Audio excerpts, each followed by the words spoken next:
అక్రమ సంపాదన అంతా ఎమ్మెల్యే ఒక్కరే భోంచేస్తే అజీర్తి చేస్తుందనుకున్న పచ్చనేతలు అందులో తమకి వాటా ఇవ్వాలంటూ బాహాబాహికి దిగారు.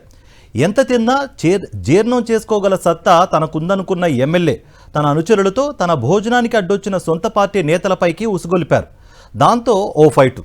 ఇందులో వాటా కోసం పోరాటానికి వచ్చిన ఎమ్మెల్యే ప్రత్యర్థులు ముగ్గురు తీవ్రంగా గాయపడి ఆసుపత్రిలో మంచాలెక్కారు. నొప్పి భరిస్తూనే ఎమ్మెల్యేపై శాపనార్థాలు పెడుతున్నారు. తిట్టుకున్నవారు కొట్టుకున్నవారు కూడా పాలకపక్షమైన టీడీపీకి చెందినవారే కావడంతో పోలీసులు స్థితప్రజ్ఞతతో కూల్గా ఉండిపోయారు. ఊరికే ఎవరో ఒకరిపై కేసులు పెట్టడం ఎందుకని చేతులు కట్టేసుకుని కామ్గా ఉండిపోయారు. ఈ అద్భుతమైన ఘట్టం ఉమ్మడి అనంతపురం జిల్లాలో చోటు చేసుకుంది. అనంతపురం జిల్లా సింగనమల నియోజకవర్గ ఎమ్మెల్యే బండారు శ్రావణికి నియోజకవర్గంలో పార్టీ అధినేత ఏర్పాటు చేసిన ద్విసభ్య కమిటీ సభ్యులకు మధ్య ఏ విషయంలోనూ పడిచావడం లేదు. ద్విసభ్య కమిటీ సభ్యులైన ముంటిమడుగు కేశవరెడ్డి, ఆలం నరసానాయుడు మధ్య చాలా కాలంగా పొసగడం లేదు. ఈ నేపథ్యంలో నియోజకవర్గంలోని నాగులగడ్డం గ్రామంలో సిమెంట్ రోడ్డు, డ్రైనేజీ నిర్మాణాలతో పాటు ఇతర అభివృద్ధి కార్యక్రమాల నిమిత్తం కేంద్రం నిధులు మంజూరయ్యాయి. ఈ పనుల కాంట్రాక్టులు దక్కించుకుని 4 రాళ్లు వెనకేయాలని ఎమ్మెల్యే శ్రావణితో పాటు ద్విసభ్య కమిటీ సభ్యులైన కేశవరెడ్డి, నరసానాయుడు పైరవీలు చేశారు.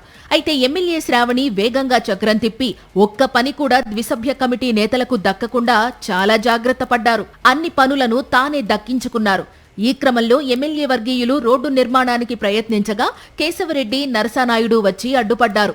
పనులు, డబ్బులు అన్నీ మీకేనా? పార్టీ కోసం కష్టపడిన మాకేమీ అవసరం లేదనుకున్నారా అంటూ గొడవపడ్డారు. వీరిని అక్కడి నుంచి నచ్చజెప్పి పంపించేయాలని పోలీసులను పంపారు ఎమ్మెల్యే.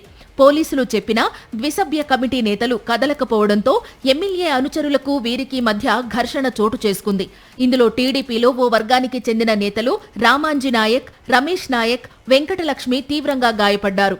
దాడి చేసింది, గాయపడింది కూడా టీడీపీ నేతలే కావడంతో పోలీసుల పని తేలికైపోయింది. ఎవరిపైనా కేసులు పెట్టాల్సిన అవసరం లేదని వారు కూలైపోయారు. టీడీపీలోని 2 వర్గాల మధ్య ఆధిపత్య పోరు అటు ప్రభుత్వ అధికారులకు, ఇటు పోలీసులకు కూడా తలనొప్పిగా మారింది.